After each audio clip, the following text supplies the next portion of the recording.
Very good morning to all of you, my dear. One good news for all. सबके लिए एक अच्छा news है. क्या है? 3614 वैकेंसी, 3614. तो मैं लिख रहा हूं, आपको आराम से देख लीजिए.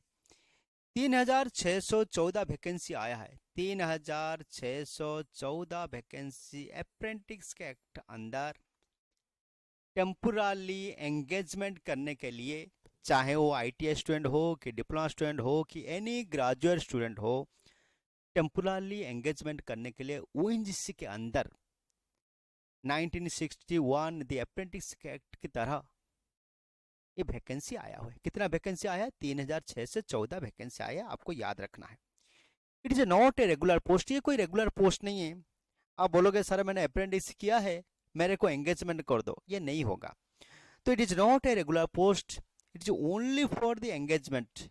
एक एंगेजमेंट करने के लिए, एक साल के लिए एंगेजमेंट करने के लिए, एक टेम्पोरली एंगेजमेंट करने के लिए हम ये ओएनजीसी में अप्रेंटिस के एक्ट के अंदर वैकेंसी आया है. कितना वैकेंसी आया है? 3614 पोस्ट आना है. तो इसको आपको याद रखना. और डेट ऑफ नोटिफिकेशन क्या है? आज का डेट में आया है 27/4/2022. This is the date of notification है. आज का डेट में वैकेंसी आया है. तो आपको याद रखना है.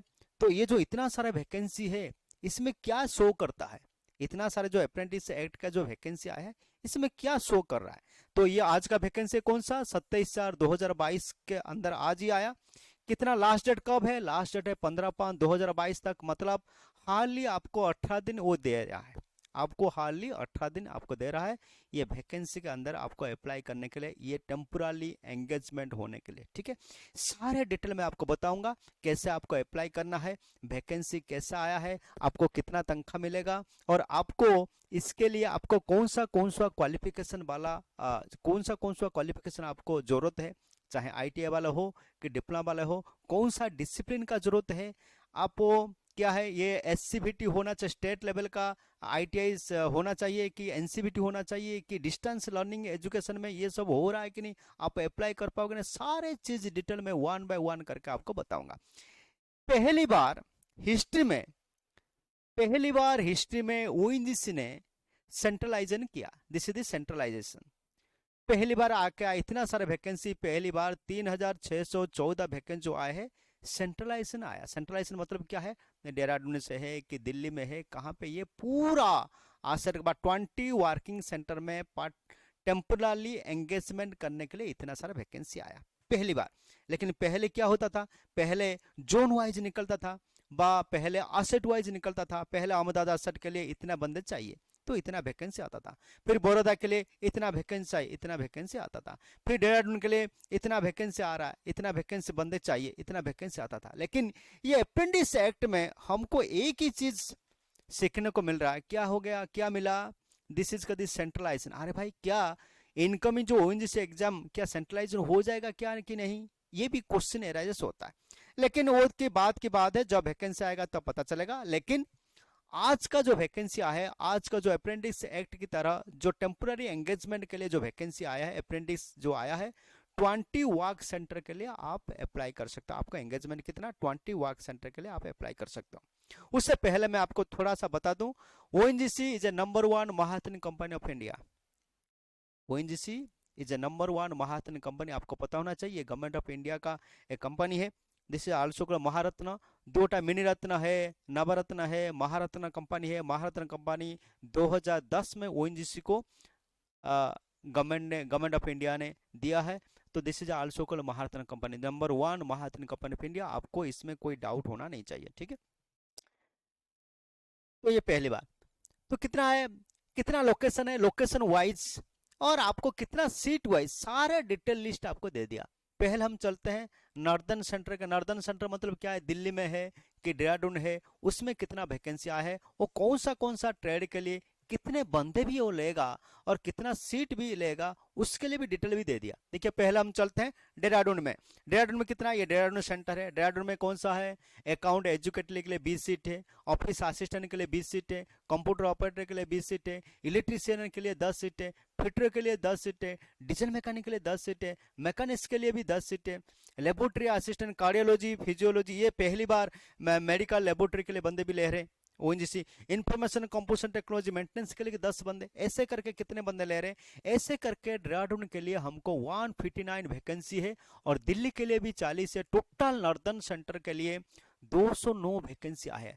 209 मतलब जोधपुर भी आपको ऐड कर दिया। जोधपुर के लिए क्या है, अकाउंट एजुकेटर के लिए 5 चाहिए, ऑफिस असिस्टेंट के लिए 5 चाहिए। So all are the northern sector, सारे नॉर्दर्न सेक्टर के लिए कितना है, 209 वैकेंसी का ये लोग ने डिसाइड कर दिया। वो जैसे डिसाइड किया जब मेरे को नॉर्दर्न सेक्टर के लिए 209 बंदे चाहिए। दिस इज वेरी इंपॉर्टेंट, ठीक है, आपको ये इसको याद रखना। तो ये अप्रेंटिस का जो वैकेंसी आया है, जो अप्रेंटिसशिप में जो वैकेंसी आया है, उसको हमको क्या दर्शाता है, उसमें क्या हमको पता चलता है? इसे पता चलता है भाई साहब आप तैयारी हो जाइए, जो आने वाली जो वैकेंसी है उसमें सेंट्रलाइजेशन का होने का चांसेस ज्यादा है। सेंट्रलाइजेशन होने का चांसेस ज्यादा है, हो भी सकता है, नहीं भी हो सकता है, ठीक है। तो इसलिए आप तैयारी कीजिए, जो आईटीआई स्टूडेंट है, जो डिप्लोमा स्टूडेंट है और जो एनी ग्रेजुएट स्टूडेंट है, पी एंड के लिए, अकाउंट के लिए जो एप्लीकेबल आ सकता है, उसके लिए आपको सेंट्रलाइज एग्जाम सेंट्रलाइज होने का चांसेस ज्यादा मेरे को लगता है। दिस इज माय ओपिनियन, ठीक है। सिमिलरली मुंबई सेक्टर के लिए कितना वैकेंसी है? मुंबई सेक्टर के लिए अप्रेंटिस का 200 वैकेंसी आया है। पहले बहुत ज्यादा आता था, लेकिन अभी मुंबई के लिए थोड़ा सा कम वैकेंसी आया है। दिस इज आल्सो को 200। सिमिलरली गोवा के लिए 15 वैकेंसी, हाजरा प्लांट के लिए अलग हिसाब से ये लोग ले लिया। दिस इज को 74। और ये टोटल मिला के मुंबई सेक्टर के लिए, मुंबई सेक्टर टोटल देखा, मुंबई सेक्टर टोटल में 3 चीज ऐड कर दिया। पहला आया मुंबई, उसके बाद आया गोवा एंड थर्ड में आया हाजिरा प्लांट। टोटल मिला के कितना वैकेंसी मुंबई सेक्टर के लिए? 305 वैकेंसी आया। 305 वैकेंसी आए। इसको आपको थोड़ा याद रखना। ये हम क्यों दिखा रहा है? ये दिखा रहा है इसलिए दिखा रहा है जो इनकमिंग वैकेंसी के लिए ये थोड़ा रिलेटेड हम लोग कर पाएंगे। सो दिस इज आल्सो को 305 वैकेंसी आ रहा है। इसमें क्या है, सारे डिपार्टमेंट बा सारे ट्रेड का है। क्या क्या, इलेक्ट्रिशियन का है, इंस्ट्रूमेंट मैकेनिक का है, फिटर है, इंस्ट्रूमेंट मैकेनिक, देखो इलेक्ट्रॉनिक्स मैकेनिक ये पहली बार मिला है। इलेक्ट्रॉनिक्स मैकेनिक और इंस्ट्रूमेंट मैकेनिक पहली बार ये ने एक अलग चीज ऐड किया। दिस इज आल्सो को इलेक्ट्रॉनिक्स मैकेनिक। ये सारी चीज आपको देखना चाहिए गुरु। दिस इज आल्सो को electronics mechanics and this is also को instrument mechanic. This is also को instrument mechanic and laboratory assistant, chemical plant. ये पहली बार ये इशू हुआ केमिकल प्लांट, जो 2015-16 में जो वैकेंसी आया था, केमिकल प्लांट को ये लोग नहीं लिया था। तो इसलिए ये पहली बार ये लोग ऐड करके, ओएनजीसी ने ऐड करके बहुत तरीके से सोच समझ के ओएनजीसी ने इस बार जो अप्रेंटिस एक्ट को बहुत से बढ़िया से निकाला हुआ है। कोई क्लॉज से नहीं छोड़ा है, सारे एवरीथिंग इज पूरा क्लियरली मेंशन करके ओएनजीसी इस बार अप्रेंटिस का वैकेंसी निकला हुआ है। This is also Mumbai sector का टोटल वैकेंसी कितना है? 305। फिर हम चलते हैं वेस्टर्न सेक्टर का। वेस्टर्न सेक्टर में कौन कौन आता है? वेस्टर्न सेक्टर में काम्बे आएगा, बड़ोदरा आएगा, अहमदाबाद आएगा, अंकलेश्वर आएगा, सूरत आएगा। ये सारे चीज होता है वेस्टर्न सेक्टर में। वेस्टर्न सेक्टर के काम्बे के लिए पहली बार 96। इसमें देखिए हमको देखना पड़ेगा कौन सा वैकेंसी का, कौन सा ट्रेड का। इसमें ड्राफ्ट्समैन सिविल का है, इलेक्ट्रिशियन भी है, इलेक्ट्रॉनिक्स मैकेनिक्स। देखो इलेक्ट्रॉनिक्स मैकेनिक्स इस बार वेरी इंपॉर्टेंट रोल प्ले करेगा, और इंस्ट्रूमेंट मैकेनिक भी और इलेक्ट्रॉनिक्स मैकेनिक भी है। Electronics mechanic and instrument mechanic सारे एवरी सेक्टर में इसको आपको जरूरत अभी पड़ रहा है। देन बड़ोदरा के लिए बहुत सारे वैकेंसी 157। सिमिलरली अंकलेश्वर के लिए सबसे ज्यादा पोस्ट आया है, दैट इज 438। और अहमदाबाद के लिए भी देखिए, अहमदाबाद में क्या है, एक चीज आपको इधर याद रहा है, इसमें कोई इलेक्ट्रॉनिक्स मैकेनिस्ट नहीं है। इसमें कोई इलेक्ट्रॉनिक्स मैकेनिस्ट नहीं है। देखिए ध्यान दे, इलेक्ट्रॉनिक्स ना है, जिससे आल्सो को इलेक्ट्रॉनिक्स मैकेनिक्स है, सॉरी जिससे अहमदाबाद में भी इलेक्ट्रॉनिक्स मैकेनिस्ट है, जिससे आल्सो को इलेक्ट्रॉनिक्स मैकेनिस्ट है। Electronics mechanics and instrument mechanic दोनों है। इलेक्ट्रॉनिक्स मैकेनिक्स में क्या है आपका 15 वैकेंसी है, और इंस्ट्रूमेंट मैकेनिक में क्या है 25 वैकेंसी है। देखिए ये शो करता है कितना सारे वैकेंसी इनकमिंग एग्जाम में आ सकता है, कौन सा डिपार्टमेंट में खाली है, कौन सा डिपार्टमेंट में जोर है। मोटर व्हीकल में क्या है 40 आदमी चाहिए, मैकेनिस्ट भी 40 है। मैकेनिक डीजल मैकेनिक में क्या है, डीजल मैकेनिक भी 40 है। देखिए मैकेनिक मोटर व्हीकल भी 40 है, मैकेनिस्ट भी 8 है, सॉरी डीजल मैकेनिक भी क्या है 40 है। वेल्डर में कितना है 20 वेल्डर का सीट कितना है 20 है। वेल्डर का सीट 20। ये सब आपको पता चलता है। इतना सारा वैकेंसी अप्रेंटिस में, इतना सारा वैकेंसी है, तो रेगुलर पोस्ट में कितना सारा वैकेंसी आ सकता है, ये आपको एक रफली एक आइडिया आपको मिल जाएगा। तो इसमें कितना है सारे टोटल मिला के 387, और टोटल ऑल ओवर इंडिया में eastern sector, western sector, southern sector सारे मिला के आपको कितना 3616 वैकेंसी आने वाला। 3000 कितना है 3016, 3614 वैकेंसी, 3614 वैकेंसी आपको आने वाला है। So this is the highest number of apprentice vacancy in ONGC, आपको थोड़ा याद रखना, ठीक है। तो और क्या है, तो अप्रेंटिस एक्ट जो है ये किसके अंदर आता है, मिनिस्टर ऑफ ह्यूमन रिसोर्सेस के अंदर आता है। तो ये सारे चीज, छोटा मोटा चीज आपको भी याद रखना।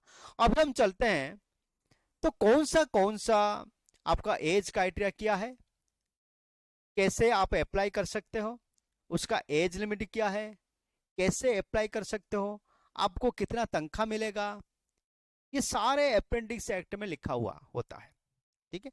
अभी हम चलते हैं, और आपको कितना है, आपको ना 27/4/2022 से लेके 15/5/2022 तक शाम को 6 बजे तक आप अप्लाई कर सकते हो। 27/4/2022 मतलब आज 11 बजे से स्टार्ट होगा, और 15/5/2022 तक शाम को 6 बजे तक ये रहेगा। आप इस टाइम लिमिट तक आप अप्लाई कर सकते हो। This is the time limit, ये टाइम लिमिट तक आप अप्लाई कर सकते हो। इसको थोड़ा ध्यान देके आपको देखना है। देन हम चलते हैं एज क्राइटेरिया।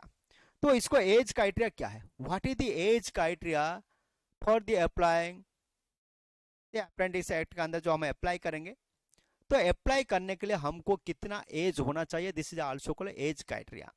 मिनिमम आपको 18 साल होना चाहिए, मिनिमम कितना है 18 साल होना चाहिए। मैक्सिमम कितना है 24 साल, जिसे 24 साल कहां तक, लास्ट डेट तक 15/5/2022 तक आप हो जाना चाहिए, ठीक है। The date of birth of the candidate applicant should between 15/5/1998 तो लेके 15/5/2004 के अंदर वो बंदा जो कैंडिडेट है वो पैदा होना चाहिए, ये सब आपको पता है। तो इसलिए मिनिमम आपको 18 साल होना चाहिए, और मैक्सिमम कितना होना चाहिए 24 साल होना चाहिए। ये जनरल एज क्राइटेरिया, ठीक है। सपोज आपको SC ST बंदा हो गए तो इसके लिए आपको 5 साल, OBC बंदा होगा तो आपको 3 साल आपको एज रिलैक्सेशन दिया जाएगा। तो SC ST होगा तो कितना होगा, तो 24 + 5 29 साल तक आप आ सकते हो। OBC होगा तो कितना हुआ 27 साल तक। तो मैं लिख रहा हूँ, सपोज कोई SC ST बंदा होगा, मैक्सिमम लिमिट कितना होगा 29 ईयर्स हो जाएगा, 29 ईयर्स। और सपोज कोई OBC लड़का होगा तो उसके लिए मैक्सिमम कितना है 27 ईयर्स आपको मिल जाएगा। सो this is the age criteria. उसके साथ साथ क्या है, सपोज कोई हैंडीकैप होगा, उसका रिलैक्सेशन 10 साल के लिए, और कोई हैंडीकैप होगा SC में, उसको रिलैक्सेशन 15 साल मिलेगा। सपोज कोई हैंडीकैप नॉन क्रिमिनल OBC होगा तो उसको 13 साल का भी एज रिलैक्सेशन आपको ONGC ने दिया हुआ, ONGC ने नहीं दिया हुआ, अप्रेंटिस एक्ट की तरह ये सब एज क्राइटेरिया आपने रखा है, ठीक है। क्लियर हो गया। सो this is the age criteria, आपको पता चल गया कितना एज मिनिमम होना चाहिए, कितना एज मैक्सिमम होना चाहिए। मिनिमम 18 साल से लेकर 24 साल होना चाहिए। SC ST बंदे के लिए 5 साल का रिलैक्सेशन है, OBC लड़के के लिए आपको 3 साल रिलैक्सेशन है। सपोज कोई हैंडीकैप होगा उसके लिए भी आपको 15 साल SC ST के लिए, OBC के लिए, और 13 साल भी 10 से लेकर 13 साल का एज रिलैक्सेशन आपको ONGC ने दिया हुआ है, ठीक है। तो ये है, this is also called age criteria. Then हम चलते हैं क्वालिफिकेशन आपको क्या क्या होना चाहिए। सपोज आप अप्लाई करोगे इसमें अप्रेंटिस एक्ट की तरह जब अप्लाई करोगे उसका आपके पास क्वालिफिकेशन क्या होना चाहिए। अकाउंटेंट एजुकेट के लिए ये आपको पता होना चाहिए जे मैं एलिजिबल है कि नहीं। तो दिस पोस्ट के लिए एम आई एलिजिबल है कि नहीं, मैं एलिजिबल, ये सुनो, इसको जानने के लिए हमको क्या करना पड़ेगा, तो पहले ये क्वालिफिकेशन और एलिजिबल क्राइटेरिया जो कॉलम को हमको देखना पड़ेगा। पहले अकाउंटेंट एजुकेटिव जाते हैं। अकाउंटेंट एजुकेटिव पोस्ट के लिए जब अप्लाई करोगे आपके पास क्या होना चाहिए ना, ग्रेजुएशन डिग्री होना चाहिए, बैचलर डिग्री ग्रेजुएशन। किस में होना चाहिए, कॉमर्स में होना चाहिए, बीकॉम में होना चाहिए, BCom for the government recognised institute of the university.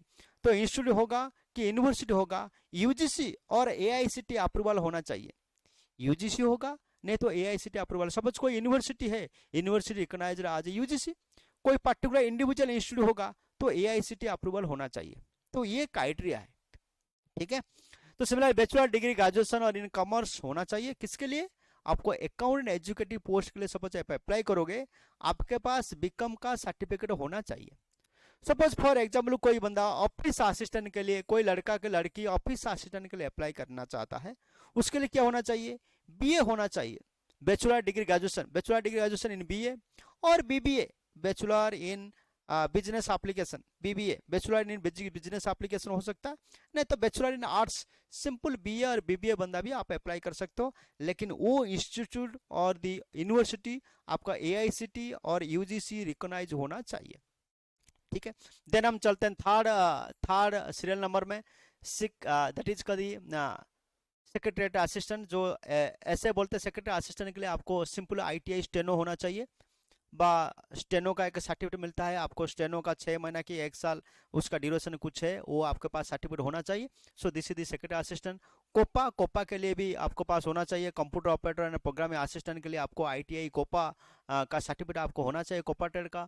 Draughtsman के लिए आपको ITI सिविल ट्रेड होना चाहिए। इलेक्ट्रीशियन के लिए ITI इलेक्ट्रीशियन होना चाहिए। देखिए इसमें एक मैं चीज वन ऐड करता हूँ, इलेक्ट्रीशियन के लिए क्या है, 2 साल का आपको इलेक्ट्रीशियन का सर्टिफिकेट होना चाहिए। 2 साल इलेक्ट्रीशियन क्या है, 2 साल। वायरमैन नहीं है, इट्स नॉट ए वायरमैन। देखिए इलेक्ट्रीशियन और वायरमैन में बहुत सा डिफरेंस है। वायरमैन बंदे एप्लीकेबल नहीं कर सकते, ओनली इलेक्ट्रीशियन बंदा ही आपका एप्लीकेबल कर सकते हैं, ये आपको जानना जरूरी है। सिमिलरली इलेक्ट्रॉनिक्स मैकेनिक में जब अप्लाई करेंगे तो आपके लिए ITI का इलेक्ट्रॉनिक्स मैकेनिक्स होना चाहिए, फिटर के लिए भी ITI होना चाहिए, इंस्ट्रूमेंट मैकेनिक के लिए भी ITI होना चाहिए, लेबोरेटरी असिस्टेंट के लिए BSc with PCM physics chemistry mathematics और फिजिक्स केमिस्ट्री बायोलॉजी होना चाहिए। मतलब सिंपल पास बंदा भी चलेगा। इसमें नहीं लिखा है जो आपको ऑनर्स होना चाहिए, ऑनर्स भी हो सकता है, और BSc आप सिंपल BSc बंदे भी अप्लाई कर सकते हो। सपोज उसके लिए और क्या है, सपोज कोई ITI बंदा लेबोरेटरी असिस्टेंट में केमिकल प्लांट का उसके पास सर्टिफिकेट है, वो भी एलिजिबल है। वो भी किसमें एलिजिबल है, वो भी अप्लाई करने के लिए भी एलिजिबल है। This is also 11 number, serial number 11। Serial number 11 में क्या है, ये सबसे बच्चे लोग कंफ्यूजन होता है। लेबोरेटरी असिस्टेंट केमिकल प्लांट के लिए BSc बंदे apply, simple BSc that is physics chemistry, PCM मतलब क्या है, फिजिक्स केमिस्ट्री मैथमेटिक्स, और PCB मतलब फिजिक्स केमिस्ट्री बायोलॉजी होना चाहिए। सपोज आपके पास ये नहीं है, सिंपल आपके पास ITI का लेबोरेटरी असिस्टेंट केमिकल प्लांट का सर्टिफिकेट है, आप ये पोस्ट में अप्लाई कर सकते हो। तो ये बहुत डिमांड पोस्ट है वेस्टर्न रीजन के लिए, ONGC के लिए ये बहुत डिमांडेबल पोस्ट है। देन में चलते हैं मैकेनिस्ट के लिए आपको ITI का सर्टिफिकेट होना चाहिए। MMB के लिए मैकेनिक मोटर व्हीकल के लिए आपको ITI सर्टिफिकेट होना चाहिए। डीजल मैकेनिक के लिए पोस्ट अप्लाई के लिए आपके पास ITI का डीजल मैकेनिक होना चाहिए। मेडिकल लेबोरेटरी टेक्नीशियन के लिए आपको कार्डियोलॉजी और साइकोलॉजी फिजियोलॉजी का सर्टिफिकेट होना चाहिए, आपको साइकोलॉजी का और सर्टिफिकेट होना चाहिए। मेडिकल लेबोरेटरी टेक्नीशियन के लिए पैथोलॉजी का आपके पास सर्टिफिकेट होना चाहिए। मेडिकल लेबोरेटरी टेक्नीशियन रेडियोलॉजी के लिए, ये पहली बार रेडियोलॉजी का ONGC ने इतना सारा वैकेंसी लिया है, तो ITI medical laboratory technician radiology का आपका सर्टिफिकेट होना चाहिए, ठीक है। और रेफ्रिजरेशन और एयर कंडीशन मैकेनिज्म आपके पास, ये पहली बार रेफ्रिजरेशन एयर कंडीशन ONGC ने इस बार लिया है। रेफ्रिजरेशन और एयर कंडीशन मैकेनिस्ट ITI इन रेफ्रिजरेशन एयर कंडीशन। देखिए ONGC ने सोच समझकर इस बार तो जो अप्रेंटिस का एड की तरह इतना सारा वैकेंसी निकाला है, सोच समझ के। तो इतना सारा वैकेंसी पहली बार हमने देखा है। रेफ्रिजरेशन एयर कंडीशन मैकेनिक्स के लिए भी, आप सपोज कोई AC खराब हो जाता है तो उसके लिए आपको पर्टिकुलर ITI बंदे का नॉलेज होना चाहिए। सर्वेयर के लिए भी, वेल्डर के लिए, वेल्डर इस बार क्या है, नेचुरल हम लोग क्या लिखते थे पहले, ITI in welder trade in, लेकिन वो पर्टिकुलर मेंशन किया गैस एंड इलेक्ट्रिक आपको नॉलेज होना चाहिए। जैसे गैस कटिंग कैसे करते हैं, इलेक्ट्रिक वेल्डिंग आपको पास सर्टिफिकेट होना चाहिए, आपके पास थोड़ा नॉलेज होना चाहिए, है ना, तो तब जाके ये अप्लाई कर सकता हूँ, ठीक है। This all are the ITI बंदा के लिए। देन हम चलते हैं 20 से 21 से, सीरियल नंबर 21 से लेके, सीरियल नंबर 21 से लेके 21, serial number 21, serial number 21, 22, serial number 21 है, सीरियल नंबर 22 है, सीरियल नंबर 23 है, serial number 24, serial number 25, serial number 26, serial number 27। इसके लिए क्या चाहिए आपको, डिप्लोमा आपको होना चाहिए, डिप्लोमा स्टूडेंट के लिए भी आपको होना चाहिए, ठीक है। सारी चीज आपको याद होना चाहिए। तो 21 से 21 से लेकर सिविल होगा, कंप्यूटर साइंस होगा, इलेक्ट्रॉनिक्स कम्युनिकेशन होगा, इलेक्ट्रिकल इंजीनियरिंग होगा, इलेक्ट्रॉनिक्स इंजीनियरिंग होगा, इलेक्ट्रॉनिक्स इंजीनियरिंग होगा, और मैकेनिकल इंजीनियरिंग के लिए डिप्लोमा स्टूडेंट एप्लीकेबल कर सकते हैं। तो डिप्लोमा की क्या है, diploma in respective discipline of the engineering from the government recognised institute और द यूनिवर्सिटी। मतलब क्या है, जो इंस्टीट्यूट होगा वो एआईसीटी अप्रूवल होना चाहिए, जो यूनिवर्सिटी होगा वो यूजीसी अप्रूवल होना चाहिए, तब जाके वो सर्टिफिकेट आपका वैलिड होगा। जब ये वैलिड सर्टिफिकेट आपके पास होगा तब आप अप्लाई कर सकते हो। इसमें और एक चीज ओएनजीसी ने इस बार ऐड किया है, ओएनजीसी पिछला साल भी ऐड किया था, इस बार भी ऐड किया है। क्या क्या ऐड, सपोज कोई डिस्टेंस लर्निंग में क्या है, सपोज किस बंदे ने इग्नो में डिप्लोमा किया कि इग्नो में आईटीआई किया, कोई डिस्टेंस लर्निंग में डिस्टेंस एजुकेशन लर्निंग में ये कोई सर्टिफिकेट आपके पास है, चाहे आईटीआई हो कि बीए हो कि बीकॉम हो कि डिप्लोमा हो, you are the eligible to apply.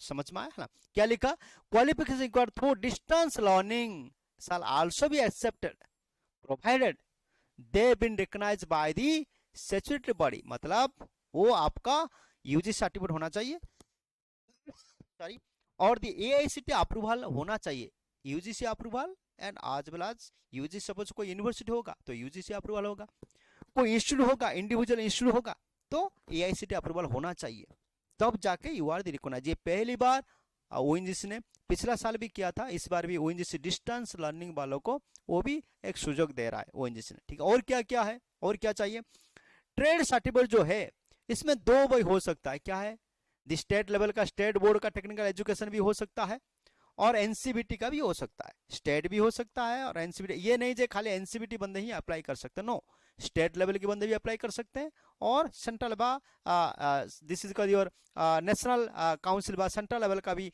Approval बंदे भी, दोनों भी बंदे भी अप्लाई कर सकते हैं, उसमें कोई। और क्या है, वायरमैन लिखा है, वो क्या है, ट्रेड सर्टिफिकेट वायरमैन ट्रेड, ये क्लियर कट लिखा है, वायरमैन बंदे जो इलेक्ट्रिशियन का वायरमैन बंदे वो अप्लाई नहीं कर सकते, the trade certificate the wireman trade is not acceptable. समझ में आया, तो ये तीन चीज आपको ध्यान रखना है।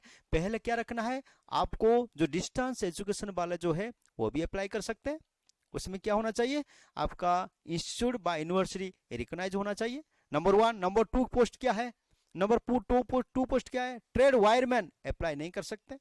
नंबर 3 क्या है, नंबर 3 क्या है, जो आपके पास डिग्री है वो मिनिमम स्टेट मिनिमम आपका इंस्टीट्यूट का और यूनिवर्सिटी का आपको रिकॉग्नाइज होना चाहिए।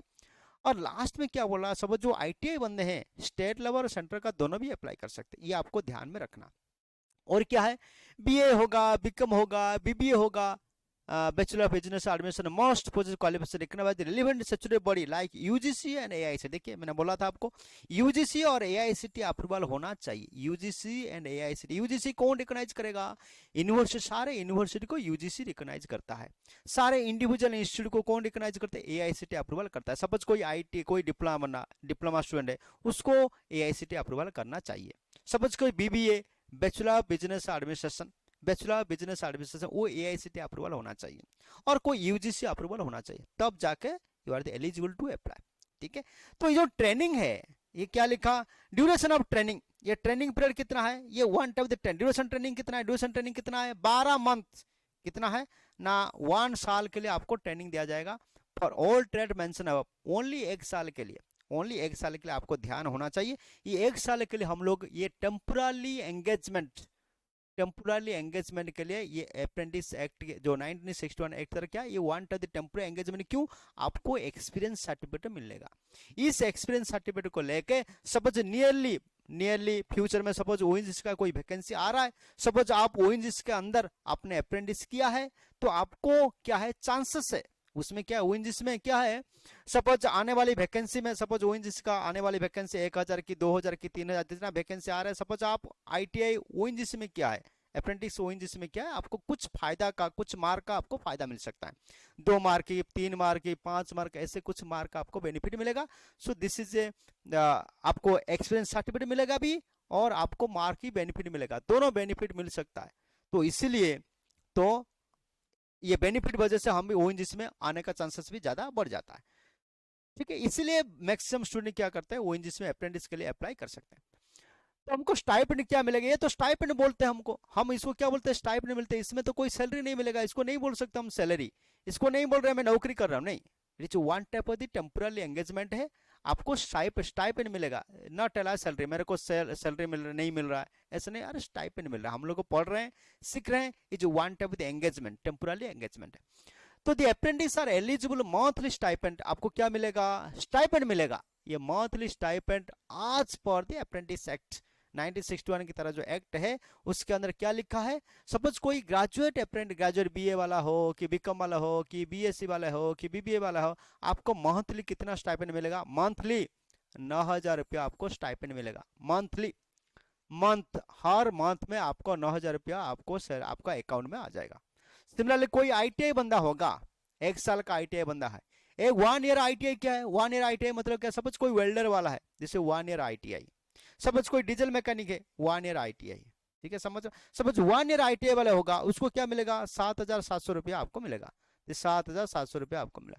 सपोज कोई 2 ईयर का आईटीआई है, 2 साल आईटीआई कौन कौन है, सपोज कोई फिटर वाला है, मैकेनिक मोटर व्हीकल वाला है, और कोई इलेक्ट्रिशियन है, 2 साल का आईटीआई, 2 साल में आईटीआई आपको कितना में, दिस इज आपको 2 ईयर्स आईटीआई, 2 साल का आईटीआई वालों को कितना मिलेगा, 8,050 रुपया आपको मिलेगा, क्लियर हो गया। सिमिलरली कोई डिप्लोमा वाला है, डिप्लोमा वालों के लिए, डिप्लोमा अप्रेंटिस के लिए आपको क्या मिलेगा, सिंपल डिप्लोमा सर्टिफिकेट होगा तो आपको 8,000 रुपया स्टाइपेंड मिलेगा हर महीने, हर मंथ, ये आपका सैलरी नहीं है, this is one of the apprentice, ठीक है। इसमें क्लियर कट लिखा है क्या है, the trainee is not eligible for any TADA, boarding, lodging expensive, है ना, कोई आपको मिलेगा, ONGC not provide the financial assistance toward the transportation, आपको कोई फाइनेंशियल असिस्टेंट मिलेगा नहीं, नो टीए मिलेगा ना डीए मिलेगा, टीए मतलब ट्रैवलिंग अलाउंस मिलेगा, ना तो डीए मिलेगा डेंस अलाउंस मिलेगा, कुछ नहीं मिलेगा, ओनली आपको क्या मिलेगा, स्टाइपेंड मिलेगा, हर महीने में आपको स्टाइपेंड मिल सकता है, क्लियर हो गया। देन हम चलते हैं सबसे टॉपिक क्या है, हम सिलेक्शन कैसे होंगे, what the selection process, selection process क्या लिखा, हम चलते हैं नेक्स्ट क्या है, सिलेक्शन प्रोसेस। सिलेक्शन प्रोसेस को जानने के लिए ये प्योरली मेरिट बेसिस में सिलेक्शन होगा, प्योरली मेरिट बेसिस, क्या लिखा, selection for the engagement of the apprentice should be based on the basis of the mark obtain in the qualifying examination and the merit. Suppose ONGC कोई exam करना चाहे तो ONGC exam कर सकता है, वो ओएनजीसी एग्जाम के बाद जितना मार्क आप लेके आओगे वो मेरिट के अनुसार आपको बनेगा, ठीक है, क्लियर हो गया। लेकिन ओएनजीसी यहाँ पे कहाँ लिखा नहीं, जे अप्रेंटिस कहाँ लिखा नहीं, एग्जाम डेट कब होगा, एग्जाम डेट कब होगा, कब एग्जाम होगा, कब मेरिट बनेगा, ये तो बनाया नहीं। लेकिन इसमें क्या हो सकता है, जितना मेरिट में, जितना परसेंटेज मार्क में वो सिलेक्शन होगा, according to the percentage mark. Suppose आपका 10th में आईटीएस में 80% की 90% है, यू मस्ट सिलेक्टेड। सपोज आपका 60% है, सिलेक्शन हो भी सकते हो, सिलेक्शन नहीं भी हो सकते हो, ठीक है। तो इसलिए क्या है, depends upon the merits of the mark, आपका कितना मार्क आपने रखा है उसके अनुसार आपको सिलेक्शन होगा। रिजर्वेशन पॉलिसी, रिजर्वेशन पॉलिसी जो गवर्नमेंट ऑफ इंडिया का जो पॉलिसी है, SC ST OBC PW के लिए जो पॉलिसी है, जैसे आपको कट ऑफ मार्क रखना है उसी हिसाब से रख के आपको सिलेक्शन कर दिया जाएगा, इसमें कोई दिक्कत नहीं है। देन हम चलते हैं जनरल कंडीशन। जनरल कंडीशन क्या है, जनरल कंडीशन क्या है, उसमें आपको कंडीशन क्या है, जो आपने ओएनजीसी जो अप्रेंटिस कर रहे हो, ये नहीं, ओएनजीसी आपको रेगुलर एम्प्लॉय में काउंट नहीं करेगा। ONGC shall have no obligation to regular employment. आपने ओएनजीसी में अप्रेंटिस कर दिया, आप कल जाके केस करोगे जब मैं ओएनजीसी अप्रेंटिस किया, मेरे को ओएनजीसी रेगुलर एम्प्लॉयमेंट देना जरूरी है, तो मेरे को क्यों ओएनजीसी नहीं दे रहा है रेगुलर एम्प्लॉयमेंट, तो मैं तो अप्रेंटिस किया है। इसमें क्लियर कट लिखा है अप्रेंटिस एक्ट में क्या है, अपने अप्रेंटिस है, ये क्या है, टेम्पोररी अरेंजमेंट है, वन टाइप ऑफ दी, हम क्या करेंगे, आपको एक्सपीरियंस सर्टिफिकेट आपको देंगे, एक स्टाइपेंड सैलरी देंगे, स्टाइपेंड देंगे, नॉट ए सैलरी, आपको स्टाइपेंड मिलेगा हर महीने, कब तक, 1 साल तक आपको मिलेगा, 1 साल तक आपको मिलेगा, ठीक है, ये लिखा है क्लियर कट। तो after successful completion of the apprentice period, candidate shall be relieved from the respective work area. आपको सिंपली वर्क को जो वर्क में आपको मिला है, आपको अपॉइंटमेंट है ना, ये वर्क में काम करना है, नॉर्दर्न सेक्टर में काम करना है, ईस्टर्न सेक्टर में काम करना है, सपोज साउथ वेस्टर्न सेक्टर में, सपोज आपको अहमदाबाद में मिला है, कोई बड़ौदा मिलेगा, कोई सूरत में मिलेगा, आपको उसके 1 साल कंप्लीट होने के बाद आपको रेस्पेक्टिव जो कंट्रोलिंग अथॉरिटी है आपको रिलीफ कर दिया जाएगा, आपको रिलीफ कर देगा, ठीक है। इसमें आप क्वेश्चन मार्क नहीं पूछ सकते, जैसे सर मैंने अप्रेंटिस किया है, मेरे को रेगुलर एम्प्लॉयमेंट दो, नहीं, ठीक है। Candidate can apply one trade only. Suppose आपके पास डीजल मैकेनिक है, आप क्या करोगे, डीजल मैकेनिक अप्लाई करोगे कि एमएमबी अप्लाई करोगे कि वेल्डर अप्लाई करोगे, एक ही ट्रेड के लिए अप्लाई कर सकते हैं, not more than trade. More than trade के लिए अप्लाई करोगे तो ये एक्सेप्ट नहीं होगा और सारे रिजेक्ट हो जाएगा। ठीक है, तो अप्लाई करने से पहले आपके पास क्या होना चाहिए, एक बढ़िया से ईमेल एड्रेस होना चाहिए। आपके पास क्या होना चाहिए, एक ईमेल एड्रेस होना चाहिए और आपके पास एक मोबाइल नंबर होना चाहिए। सारे चीज आपको होना चाहिए, तब जाकर अप्लाई कर सकते हो। तो पहला चीज क्या है, आपके पास एक मोबाइल नंबर। जो मोबाइल नंबर आप दोगे at the time of the registration और at the time of the apply the application form, आपके पास दो चीज होना चाहिए। आपके पास मोबाइल नंबर होना चाहिए और ईमेल आईडी होना चाहिए। ईमेल आईडी होना चाहिए। ये फर्दर प्रोसेसिंग के लिए, सपोज आपका कोई नोटिफिकेशन आया, you are selected for the apprentice post for the ONGC के लिए आप सिलेक्शन हो गया, तो आपको कैसे कम्युनिकेशन करेंगे, कम्युनिकेशन करने के लिए आपके पास मोबाइल नंबर और ईमेल आईडी होना जरूरी है। और बाकी जो सारे चीज लिखा है आप एक बार इसको पढ़ लेना चाहिए। देन सबसे इंपॉर्टेंट चीज है, आप कैसे अप्लाई कर सकते हैं, what the requirement before filling the application form. जब एप्लीकेशन फॉर्म फिलअप करने के लिए जाओगे, आपके पहले आपके पास क्या क्या होना चाहिए, पहले आपके पास क्या क्या होना चाहिए, ये सबसे इंपॉर्टेंट टॉपिक है, सबसे इंपॉर्टेंट ये सब टॉपिक है, आपको ध्यान देकर सुनना। पहले क्या है, before check the eligible, before check you are eligible to apply और नॉट, मैं एलिजिबल है कि नहीं, आप चेक करने के बाद अप्लाई कर सकते हो। तो एलिजिबल के लिए क्या चाहिए, एलिजिबल क्राइटेरिया के लिए आपको एज है कि नहीं, 30 साल तक मैंने बताया, जनरल का 30 साल है, SC ST का कितना 35 साल है, 24 साल है, सॉरी जनरल का 24 साल है, 18 साल से लेकर 24 साल। SC ST होगा तो 5 साल रिलैक्सेशन कितना है, 24 + 5 29 ईयर्स। एंड OBC के लिए 27 साल होना जरूरी है। आपके पास एज बराबर है कि नहीं, नंबर 1। नंबर 2 क्या है, आपके पास सर्टिफिकेट है कि नहीं। नंबर 3 क्या है, जो सर्टिफिकेट आपके पास है वो स्टेट लेवल हो कि सेंट्रल लेवल हो, वो इंस्टीट्यूट रिकॉग्नाइज है कि नहीं।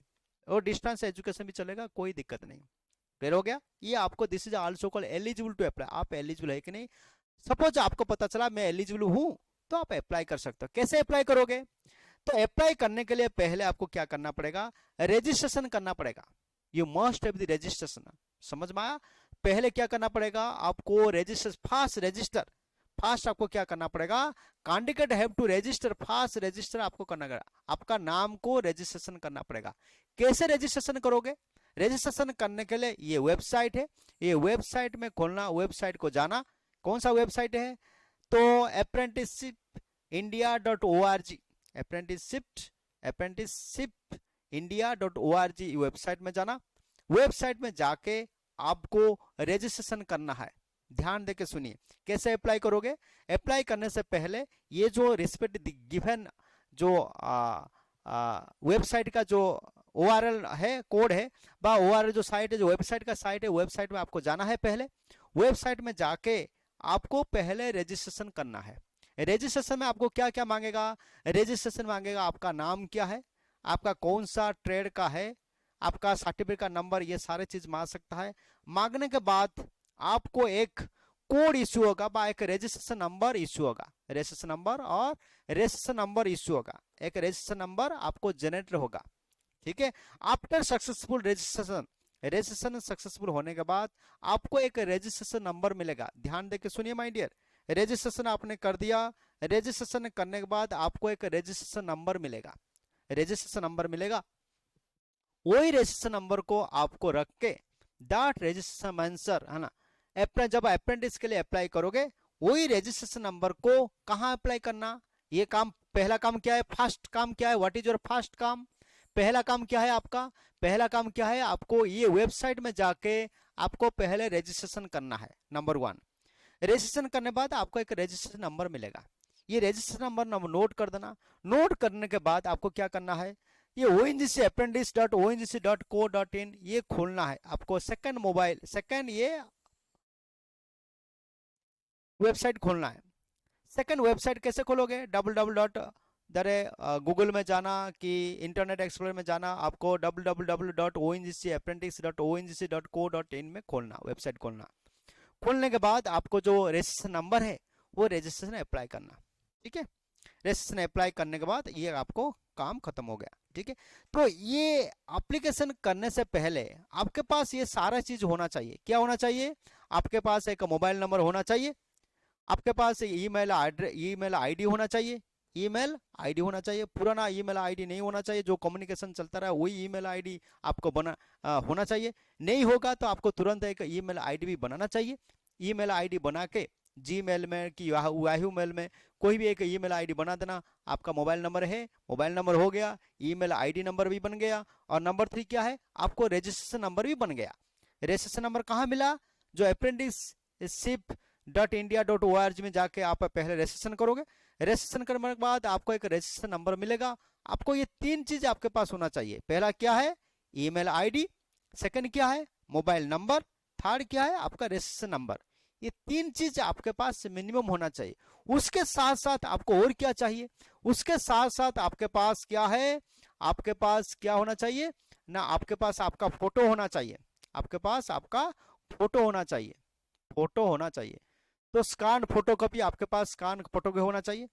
स्कैन फोटो की होगा तब जाके आप अप्लाई कर सकते हैं। ठीक है, the candidate should have scan copy colour photograph, colour photograph scan copy का कलर कितना साइज क्या है?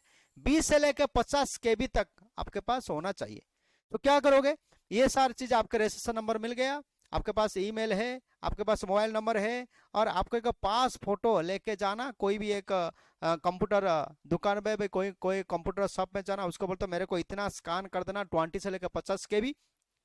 तो ये 3-4 चीज आपके पास होना चाहिए, तब जाके आप अप्लाई कर सकते हो, तब जाके आप ऑनलाइन एप्लीकेशन कर सकते हो ना।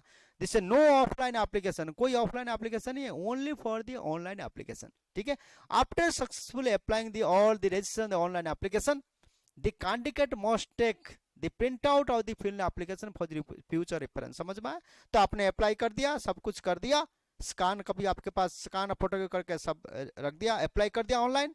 ऑनलाइन अप्लाई करने के बाद आपको एक प्रिंट आउट लेके रखना है आपके पास, फॉर फ्यूचर रेफरेंस आपको कोई जरूरत पड़ जाएगा, इसके लिए आपको रखना है। क्लियर हो गया? ये सारे चीज आपको रखना है before applying the application form. ये एप्लीकेशन फॉर्म जब अप्लाई करोगे उसमें 2 पार्ट है, पार्ट 1 है, पार्ट 2 है। जब रजिस्ट्रेशन करोगे, जब ONGC जो ONGC.report.ONGC.co.in में जो जाके अप्लाई करोगे, इसमें 2 पार्ट रजिस्ट्रेशन होगा, पार्ट 1 एंड पार्ट 2। करने के बाद आपको सारे चीज करके आपको प्रिंट आउट निकाल के आपके पास रखना पड़ेगा। ठीक है, तो कब अप्लाई करोगे? आज से स्टार्ट हो गया। तो opening of the online application portal खुल गया 27 अप्रैल 2022 से 11 AM से खुल गया।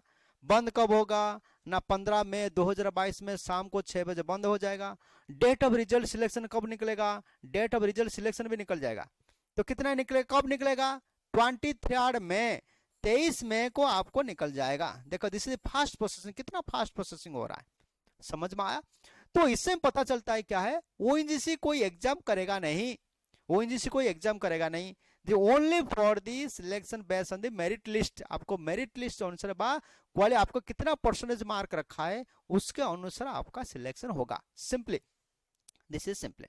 तो this is all about your the apprentice act 3614 का जो वैकेंसी निकला था, 3614 पोस्ट, इतना जो पोस्ट वैकेंसी निकला हुआ है ONGC के अप्रेंटिस एक्ट तरह डिफरेंट सेक्टर में काम करने के लिए, डिफरेंट वर्किंग सेंटर में आपको काम करने के लिए, 1 साल के लिए काम करने के लिए आपको तनख्वाह भी मिलेगा और आपको वर्किंग एक्सपीरियंस का सर्टिफिकेट मिलेगा।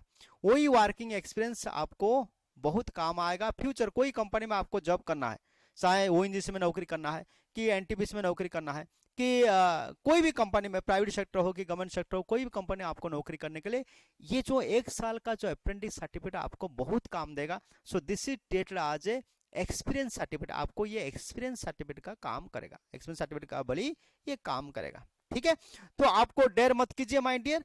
तो मैंने सारे चीज आपको बताया, कौन सा है, क्या क्या जरूरत है। 20 वर्किंग सेंटर के लिए आप अप्लाई कर सकते हो। इसमें लिखा है 20 वर्किंग सेंटर, देहरादून से लेके कोलकाता तक आप अप्लाई कर सकते हो। डिफरेंट डिस्ट्रिक्ट में, अंकलेश्वर, अहमदाबाद का 4 डिस्ट्रिक्ट है, अहमदाबाद, गांधीनगर, खेड़ा, महसाना, अंकलेश्वर गुजरात का भरूच, सूरत, नर्मदा, वडोदरा, जितना डिस्ट्रिक्ट है आप सारे वर्किंग, जितना वर्किंग सेंटर है ऑल ओवर इंडिया में, सारे वर्किंग सेंटर में आप रेस्पेक्टिव ब्रांच का बा रेस्पेक्टिव स्टेट का बा रेस्पेक्टिव डिस्ट्रिक्ट का पर्टिकुलर जो एरिया का बंदा वो अप्लाई कर सकते हैं। ठीक है, क्लियर होगा।